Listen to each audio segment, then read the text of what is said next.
ಆ ಜಾಗದಲ್ಲಿ ನಾನೇನು ನಿಂತಿದ್ರೆ 100% ಒಬ್ಬನ್ನ ಭಯೋತ್ಪಾದಕನಂತೂ ನಾನಂತೂ ಬಿಡ್ತಿರ್ಲಿಲ್ಲ. ಅದು ಹೆಂಗೇನ ಆಗಿರ್ಲಿ, ನನ್ನ ಹತ್ರನು ವೆಪನ್ ಮನೆ ಸರ್ಕಾರ ಕೊಟ್ಟಿತ್ತು, ಅದನ್ನ ನಾನು ಉಪಯೋಗಿಸಿ ಒಬ್ಬನಾದ್ರೂ ಸಾಯಿಸ್ತಾ ಇದ್ದೆ. ನಾವೆಲ್ಲ ಫಿಲಂಗಳಲ್ಲಿ ಮಾಡ್ತೀವಲ್ಲ, ಅವರೆಲ್ಲ ಹೀರೋಗಳು. ನಿಜವಾದ ಹೀರೋಗಳು ಯಾರಂದ್ರೆ ದೇಶಕ್ಕೆ ಹೋರಾಟ ಮಾಡ್ತಾರೆ ಯುದ್ಧದಲ್ಲಿ, ಅವರು ನಿಜವಾದ ಹೀರೋಗಳು. ನನ್ಗೆ ಹಂಬಲ ಇದೆ, ನಾನು ಹೋಗ್ಬೇಕು ಪಾಕಿಸ್ತಾನ ವಿರುದ್ಧ ಯುದ್ಧ ಮಾಡ್ಬೇಕು ಅನ್ನೋದು ನನಗೆ ತುಂಬಾನೇ ಆಸೆ ಇದೆ. ಯಾವುದೇ ಕಾರಣಕ್ಕೂ ಅವರು ಯುದ್ಧ ಮಾಡಕ್ಕಂತೂ ಬರಲ್ಲ, ಬಂದ್ರೆ ಸರ್ವನಾಶ ಆಗುತ್ತೆ. ಯಾರ MLA ಆಗಲಿ, ಯಾರ MP ಆಗಲಿ, ನೀವು ಕೂಡ ಯುದ್ಧದಲ್ಲಿ ಭಾಗಿಯಾಗಬೇಕು. ಸುಮ್ಮನೆ ನೀವು ಬೆಳೆ ಬಯಸ್ಕೊಳ್ಳೋಕೋಸ್ಕರ ಹೇಳ್ಬಾರ್ದು. ನರೇಂದ್ರ ಮೋದಿ ಅವರು ಒಂದೇ ಒಂದು ಕರೆ ಕೊಡ್ಲಿ, ಎಲ್ಲ ರೈತ ಕುಟುಂಬದವರು ಮನೆ ಮನೆಗೂ ಒಬ್ಬೊಬ್ಬ ಹೋಗಿ ನಾವು ಕೂಡ ಯುದ್ಧ ಮಾಡಕ್ಕೆ ಸಿದ್ಧವಾಗಿದ್ದೀವಿ. ಸುಮ್ಮನೆ ಸ್ಟೇಟ್ಮೆಂಟ್ ಕೊಡೋದಲ್ಲ, ಸ್ಟೇಟ್ಮೆಂಟ್ಗಳು ಕೊಡೋದ್ರಿಂದ ಯಾರು ಹೋಗಲ್ಲ ಸರ್. ಇವೆಲ್ಲ ಬೋಗಾಸುಗಳು. ಸುಮ್ಮನೆ ಶೋಕಿಗೆ ಆರ್ಮಿ ಡ್ರೆಸ್ ಹಾಕೊಳ್ಳೋದು, ಫ್ಲೈಟ್ ಅಲ್ಲಿ ಹೋಗೋದಂತೆ, ಅದರಲ್ಲಿ ಹೋಗೋದು ಅದಲ್ಲ. ನೀವು ಮೆಚ್ಕೋಬೇಕಾದ್ರೆ ಸೇನೆ ಜೊತೆ ಒಂದು ವಾರ ಕೆಲಸ ಮಾಡಿ. ಪಾಕಿಸ್ತಾನದ ವಿರುದ್ಧ ಭಾರತೀಯ ಸೇನೆ ಯುದ್ಧ ಮಾಡ್ಲಿಕ್ಕೆ ತಯಾರಾಗಿ ನಿಂತಿದೆ. ಈಗಾಗಲೇ ಏನು ಪಾಕಿಸ್ತಾನಕ್ಕೆ ಭಯ ಮತ್ತೆ ಹೆದರಿಕೆ ಪ್ರಾರಂಭವಾಗಿರುವಂಥದ್ದು. ಈಗಾಗಲೇ ಒಂದಷ್ಟು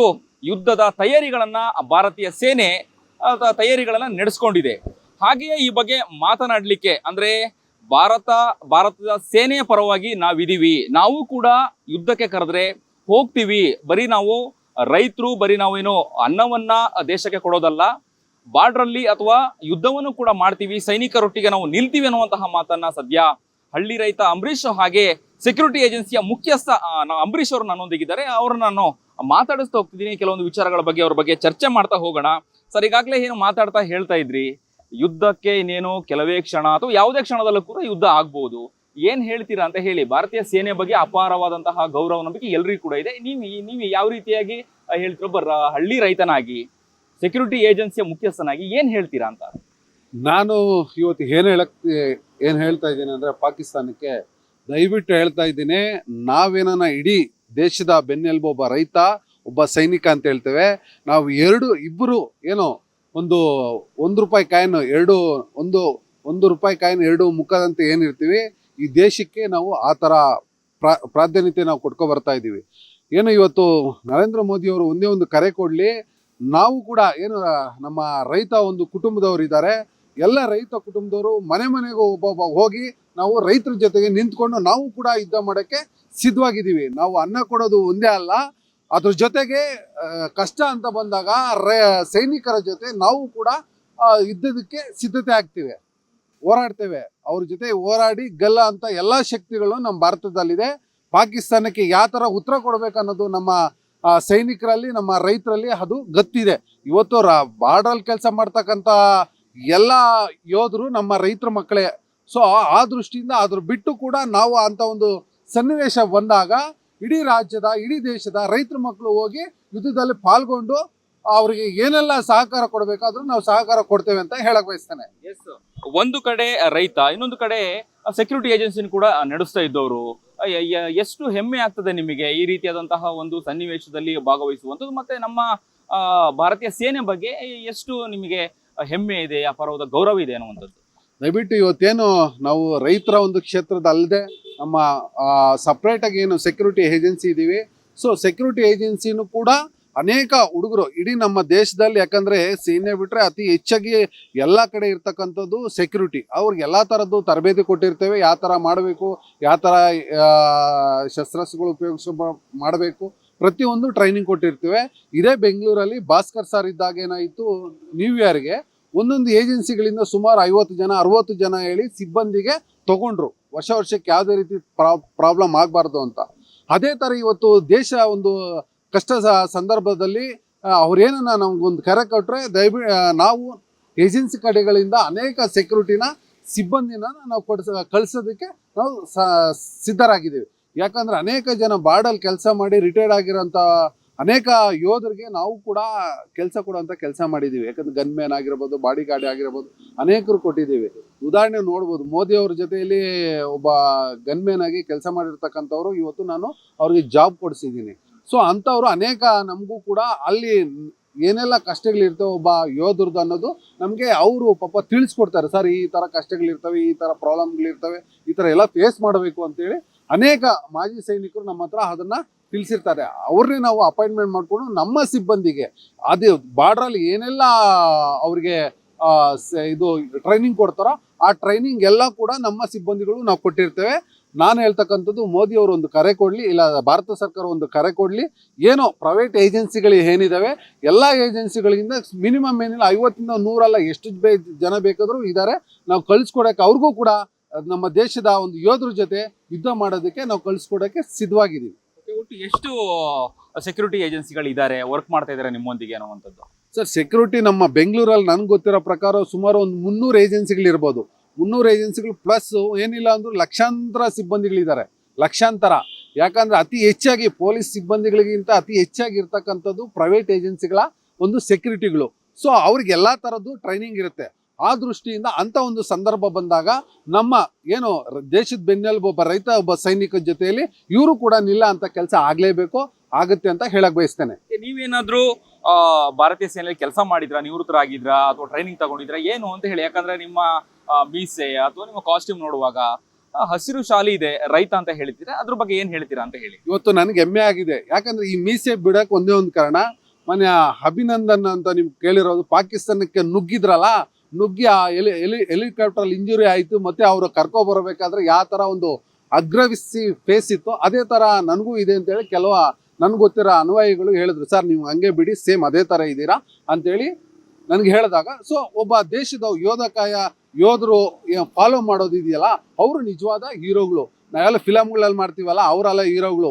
ನಿಜವಾದ ಹೀರೋಗಳು ಯಾರಂದ್ರೆ ದೇಶದಕ್ಕೆ ಹೋರಾಟ ಮಾಡ್ತಾರೆ ಯುದ್ಧದಲ್ಲಿ, ಅವರು ನಿಜವಾದ ಹೀರೋಗಳು. ನಾನು ನಮ್ಮ ದೇಶದ ಮತ್ತು ನಮ್ಮ ರಾಜ್ಯದ ಯುವಕರಿಗೆ ಹೇಳ್ತೀನಿ, ನಿಮ್ಮ ಹೀರೋ ಯಾರು ಅಂತ ಹೇಳಿದ್ರೆ ನಮ್ಮ ಹೀರೋ ದೇಶ ಕಾಯ್ತಾರಲ್ಲ ಯೋಧ, ಅವ್ರನ್ನ ಹೀರೋ ಆಗಿ ನೀವು ಫಾಲೋ ಮಾಡಿ. ಆಮೇಲೆ ಅನ್ನ ಹಾಕೋರ್ನ ಹೀರೋ ಆಗಿ ಫಾಲೋ ಮಾಡಿ. ಈ ಹೀರೋಗಳಿದಾರಲ್ಲ, ಅವರು ಸುಮ್ಮನೆ ನಾಟಕ ಬರೋದು, ನಾಟಕ ಆಡೋದು ಅಷ್ಟೇ, ಅವ್ರ ಹೀರೋಗಳಲ್ಲ. ಅರ್ಥ ಆಯ್ತಾ? ನಿಜವಾದ ಹೀರೋಗಳು ಅವರು. ನಾನು ಅದಕ್ಕೋಸ್ಕರ ಅಭಿನಂದನ್ ಅವರ ಒಂದು ಫೇಸ್ ಹೇಗಿದೆ ಅದೇ ಥರ ಇದೆ ಅಂತೇಳಿ ನನಗೆ ಕೆಲವೊಬ್ಬರೆಲ್ಲ ಹೇಳಿದಾಗ ನಾನು ಅದೇ ಥರ ಬಿಟ್ಟಿದ್ದೀನಿ. ಸೊ ನನಗೂ ನೀವು ಹೇಳ್ದಂಗೆ ಎಲ್ಲ ಥರ ವೆಪನ್ಸ್ ಟ್ರೈನಿಂಗ್ ಆಗಿದೆ. ನನಗೂ ಕೂಡ ಸ್ಟೇಟ್ ಗೌರ್ಮೆಂಟ್ ಕೂಡ ನನಗೆ ವೆಪನ್ ಲೈಸೆನ್ಸ್ ಕೂಡ ಇದೆ. ಸೊ ಅವಶ್ಯಕತೆ ಇದ್ದಲ್ಲಿ ನಾನು ಕೂಡ ಆ ಒಂದು ಖಂಡಿತ ನನಗೆ ಹಂಬಲ ಇದೆ. ನಾನು ಹೋಗ್ಬೇಕು, ಪಾಕಿಸ್ತಾನ ವಿರುದ್ಧ ಯುದ್ಧ ಮಾಡಬೇಕು ಅನ್ನೋದು ನನಗೆ ತುಂಬಾನೇ ಆಸೆ ಇದೆ. ಯಾಕಂದ್ರೆ ಆ ಒಂದು ಅವಕಾಶಕ್ಕೋಸ್ಕರ ನಾವು ಕಾಯ್ತಾ ಇದ್ದೀವಿ. ಯಾಕಂದ್ರೆ ಅನ್ನ ಕೊಡೋದು ಒಬ್ಬರೇ ಅಲ್ಲ, ಗಡಿ ಕಾಯೋದು ನಮ್ಮ ಕೆಲಸ. ಯಾಕಂದ್ರೆ ಅವರು ನೈಟು ಆಗಲಿ ಎಷ್ಟೆಲ್ಲ ಕೆಲಸ ಮಾಡ್ತಾರೆ ಯೋಧರು ಅನ್ನೋದು ನಮಗೆಲ್ಲ ಪ್ರತಿದಿನ ನಿತ್ಯ ನಮಗೆ ನಮ್ಮ ಸಿಬ್ಬಂದಿಗಳು ನಮ್ಮ ಹತ್ರ ಹೇಳ್ತಾರೆ. ಯಾಕಂದ್ರೆ ಅಲ್ಲಿ ಸೇವೆ ಮಾಡಿ ಬಂದಿರ್ತಾರ, ಅಲ್ಲಿ ಅಂಥವ್ರು ನಮಗೆ ಸೇವೆಯನ್ನು ನಾವು ಇಲ್ಲಿ ಕೊಟ್ಟಿರ್ತೀವಿ ಜಾಬು. ಸೊ ಅಂಥವ್ರು ನಮಗೆ ಹೇಳಿದಾಗ ನಮ್ಗೊಂಥರ ಮೋಟಿವೇಶನ್ ಆಗುತ್ತೆ.